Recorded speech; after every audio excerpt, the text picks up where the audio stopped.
আসসালামু আলাইকুম এভরিওয়ান। বন্ধুরা, আজকে আমরা দেখব অর্থাৎ অ্যাডমিশন প্রবলেম অ্যানালাইসিস উপর আমাদের এই প্লেলিস্টে বিভিন্ন ধরনের অর্থাৎ কনসেপচুয়াল ম্যাথগুলো থাকবে, যা তোমাদের স্পেশালি তোমরা যদি বিগত বছরগুলোর অর্থাৎ বুয়েট, কুয়েট, রুয়েট, ইঞ্জিনিয়ারিং, ভার্সিটি এবং সাস্ট সহ অন্যান্য বিজ্ঞান ও প্রযুক্তির দিকে যদি একটু ভালোভাবে নোটিশ করো, তাহলে এই প্রবলেমগুলো প্রায় হরহামেশা এসে থাকে। সো এগুলো অনেকটা কনসেপচুয়াল এবং প্রত্যেক বছরে আসার মতো, যেহেতু এই বছর অনেকটা রিটেন সিস্টেম চালু আছে, অবশ্যই এই প্রবলেমগুলো তোমাদের অনেকটা হেল্পফুল হবে। সো দেখো, আমরা আমাদের ফার্স্ট প্রবলেমটা আজকে ফিজিক্সের উপর একটা আমরা প্রবলেম দেখব। দেখো, এই প্রবলেমটা আমাদের অনেকটা ইম্পর্টেন্ট। দেখো, একটি কণা স্থির অবস্থা হতে যাত্রা শুরু করে, উহার ত্বরণ alpha metre per second square সময়ে টি ইকুয়াল টু টি, এখানে সেকেন্ড দেওয়া আছে, এর প্রসঙ্গে হবে এখানে আলফা ইকুয়াল টু 0.3 টি নিয়মে পরিবর্তিত হয়, অর্থাৎ 10 সেকেন্ডে, একটু মিস্টেক আছে বানানটা, দেখো এখানে সেকেন্ডে বানানটা একটু মিস্টেক আছে।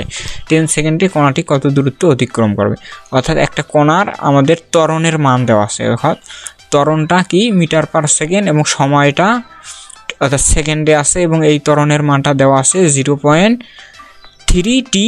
এই নিয়মে আমাদের কি হয়, ত্বরণটা পরিবর্তন হয় এবং 10 সেকেন্ডে অর্থাৎ কত দূরত্ব অতিক্রম করবে, এটাই আমাদের বেসিক্যালি নির্ণয় করতে হবে। অর্থাৎ এখান থেকে আমাদের কি বলতেছে, অর্থাৎ এখান থেকে আমাদের বলতেছে অর্থাৎ ত্বরণকে আমরা এ দ্বারা ডিনোট করলাম, এ থেকে আমাদের কিসে অর্থাৎ কত দূরত্ব, অর্থাৎ এস, অর্থাৎ আমাদের ত্বরণ থেকে আমাদের কত হবে, দূরত্বে আমাদের কনভার্ট করতে হবে। সো আমরা কি জানি, অর্থাৎ ত্বরণ, অপশনগুলো তোমাদের কাছে শো করালাম। সো ঝটপট অ্যান্সার দাও, এই ম্যাথটার অ্যান্সারটা কি হবে। So let me give your answer below the comment box. অবশ্যই তাড়াতাড়ি এই কমেন্ট বক্সে তোমাদের অ্যান্সারগুলো দিয়ে দাও। সো আমি দেখো এই প্রবলেমটা একটু সমাধানের দিকে এগোইতেছি। আমরা যদি নেক্সট স্টেপ প্রসিড করি, সো দেখো আমরা কি জানি, ত্বরণকে আমরা এ দ্বারা ডিনোট করলাম এবং এ দ্বারা আমরা ডিনোট করলাম, এখানে আলফা দ্বারা ডিনোট করলাম এবং আর আমরা কি জানি, ত্বরণের ইকুয়েশন আমরা কি জানি, আলফা ইকুয়াল টু অর্থাৎ ত্বরণ এ ইকুয়াল টু অর্থাৎ ডিডিটি অফ ভি। আমরা যদি কি করি, অর্থাৎ আমরা ত্বরণ আমরা কি জানি, অর্থাৎ ত্বরণের আমাদের এটা কি ইন্টিগ্রেশন ফর্ম, ডিফারেন্সিয়েট ফর্ম। এই ফর্মটাকে যদি আমরা কি করি, ত্বরণকে যদি আমরা একবার ডিফারেন্সিয়েট করি, বেগের সাপেক্ষে একবার ডিফারেন্সিয়েট করলে আমরা কী পাবো, ত্বরণ পেয়ে যাবো। সো এটাকে একটু সিম্পলিফাই করলাম, dv equal to alpha dt. So এটাকে আরেকটু যদি আমরা সিম্পলিফাই করি, অর্থাৎ এই ত্বরণের এই ডিফারেন্সিয়েট ফরম্যাটটাকে যদি আমরা কি করি, ডিফারেন্সিয়েট ফরম্যাটকে যদি আমরা ইন্টিগ্রেশন করি,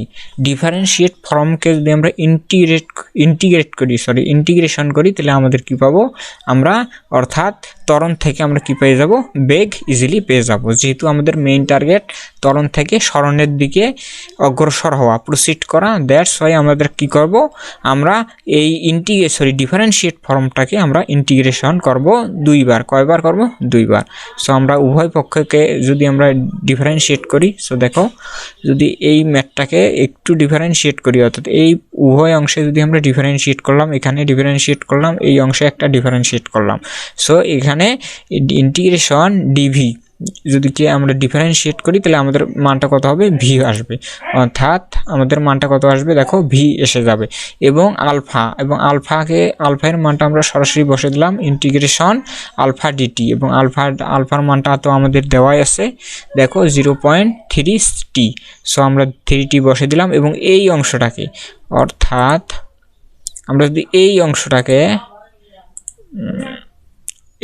অংশটাকে যদি আমরা ডিফারেন্সিয়েট করি, এই অংশটাকে আমরা কী করি, যদি ডিফারেন্সিয়েট করি, এই অংশটাকে আমরা কি করব, ডিফারেন্সিয়েট করব।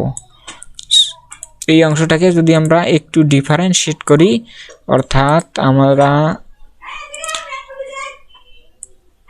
এই অংশটাকে আমরা কি করব, ডিফারেন্সিয়েট করব। সো এই অংশটাকে যদি আমরা ডিফারেন্সিয়েট করি, তাহলে কত হবে, দেখো, অর্থাৎ আমাদের যে ধ্রুবক অংশটা ইন্টিগ্রেশনের ক্ষেত্রে, আমি ভুল বলেছি, ইন্টিগ্রেশন করব, ইন্টিগ্রেশন ক্ষেত্রে অর্থাৎ আমাদের যে ধ্রুবক অংশ, আমরা ধ্রুবক অংশটা বাইরে লিখলাম এবং ইন্টিগ্রেশন আমাদের কি থাকবে, টি ডিটি।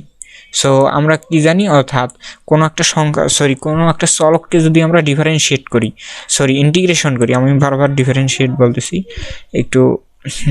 সো দেখো, আমরা যদি ডিফারেন্সিয়েট করি, অর্থাৎ কোনো একটা চলককে, একঘাতি যদি আমরা চলককে ডিফারেন্সিয়েট করি, অর্থাৎ ওই চলকের সাপেক্ষে যদি আমরা ডিফারেন্সিয়েট করি, আমরা অলওয়েজ কি পাবো, অর্থাৎ টি স্কোয়ার ডিভাইডেড বাই 2 এইরকম একটা ফর্মেট পাবো। অর্থাৎ আমাদের যে জেনারেল ফর্মুলাটা, অর্থাৎ integration x to the power n dt, এই ফর্মুলাটা আমাদের অলওয়েজ সবসময় মনে রাখতে হবে। এখানে আমরা ইন্টিগ্রেশনের মানটা পাবো, অর্থাৎ x to the power n plus 1 divided by n plus 1 plus c. এখানে সিটা কি, বেসিক্যালি সিটা আমাদের অর্থাৎ কনস্ট্যান্ট অংশ বা ধ্রুবক অংশ।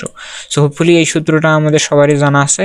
সো এখান থেকে আমরা দেখো এই অংশটা আমরা লিখেছি, অর্থাৎ এটাকে ডিফারেন্সিয়েট ফর্ম করলে আমরা এইরকম একটা ফর্মেট পাবো, 0.3 টি স্কোয়ার ডিভাইডেড 2। এটাকে আরেকটু সিম্পলিফাই যদি করি তাহলে আমাদের মানটা কত হবে দেখো। সো এটাকে সিম্পলিফাই করলে আমরা ওই রকম একটা মান পাবো। সো আবার ওই মানটাকে, সো দেখো আমরা একটু ব্যাক করি, যদি ব্যাক করি, দেখো আমরা এই অংশটা পেয়েছি, অর্থাৎ আমরা বেগের মান পেয়েছি।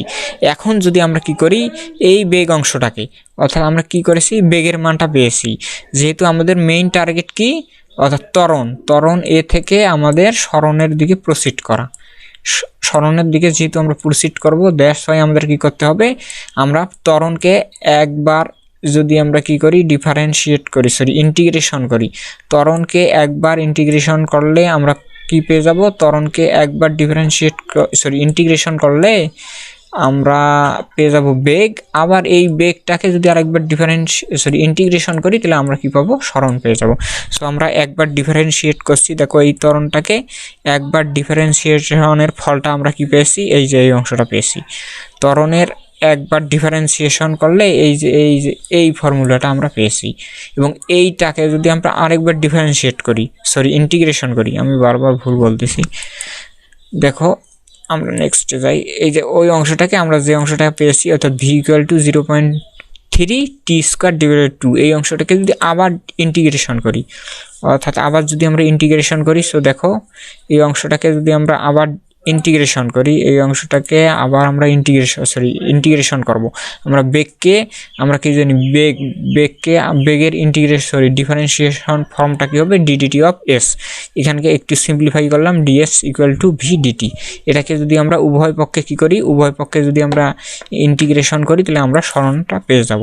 উভয় পক্ষে ইন্টিগ্রেশন যদি করি, integration DS equal two integration VDT, এটাকে যদি আমরা একটু সিম্পলিফাই করি, সো দেখো ইন্টিগ্রেশন ডিএসকে যদি আমরা ডিফারেন্সিয়েট করি তাহলে আমরা এস পেয়ে যাব। এবং এই অংশটাকে যেহেতু ভি এর মান, আমাদের ভি এর মান নন, যেহেতু আমরা কিছুক্ষণ আগেই ভি এর মানটা জেনেছি, এই ভি এর মানটা, এই যে আমরা যে ভি এর মানটা অর্থাৎ প্রিভিয়াস স্লাইডে দেখেছি, সেই অংশটাকে আমরা এখানে বসে দেব, ভি এর মানটা বসে দিলাম এটা। এবং এই পুরো অংশটাকে যদি আমরা ডিফারেন্সিয়েট করি, সো ডিফারেন্সিয়েশনের ক্ষেত্রে যে ধ্রুবক অংশগুলো সামনে আসবে, অর্থাৎ 0.3 ডিভাইডেড বাই 2, এই যে এই ধ্রুবক অংশটা সামনে আসবে। সামনে আসার ফলে, সো আমি একটু এখানে দেখে দিই, অর্থাৎ 0.3 divided by 2 integration t square dt. অর্থাৎ আমরা যে কিছুক্ষণ আগে সূত্রটা দেখলাম, ওই সূত্র অনুযায়ী যদি আমরা এখানে ইন্টিগ্রেশন ফরম্যাটটা ইউজ করি তাহলে আমরা ইজিলি, অর্থাৎ এইরকম একটা ফরম্যাট পাবো, অর্থাৎ টি অ্যাপ্লাই করি তাহলে এইরকম একটা ফরম্যাট পাবো, এইরকম একটা ফরম্যাট পেয়ে যাব, অর্থাৎ এইরকম মান আমরা পেয়ে যাব। এই মানটাকে যদি একটু সিম্পলিফাই করি তাহলে আমাদের মানটা কত আসবে, 50। আমাদের মানটা কত আসবে, 50। সো অর্থাৎ কোন নম্বর দেখি তোমাদের কার অপশনটা ঠিক হয়েছে, অর্থাৎ যাদের অর্থাৎ ঘ নম্বর অপশনটা, অর্থাৎ 50 মিটার আসছে, অর্থাৎ 50 মিটার আসছে, আমাদের অ্যান্সারটা সঠিক হয়েছে। সো হোপফুলি এই ম্যাথটা বুঝতে পেরেছি। এবং এই ম্যাথগুলো প্রতি বছরে, অর্থাৎ এই কনসেপচুয়াল ম্যাথগুলো প্রতি বছরে প্রায় এসে থাকে। সো আমাদের এই ম্যাথগুলো একটু ট্রিকিভাবে না নিয়ে একটু যদি আমরা পরীক্ষার হলে একটু মাথা ঠান্ডা রেখে অ্যান্সার করতে পারি, তাহলে আমাদের অনেকটা ইজি হয়ে যাবে। সো হোপফুলি আমরা এটুকু বুঝতে পেরেছি। সো ফাইনালি আমার হাম্বল রিকোয়েস্ট, আমরা সবাই ভিডিওটা কাইন্ডলি শেয়ার করে দেব। সো অবশ্যই নিজে কিছু করবো, অন্য কিছু করার সুযোগ করে দেব। So that's it for today, thank you so much.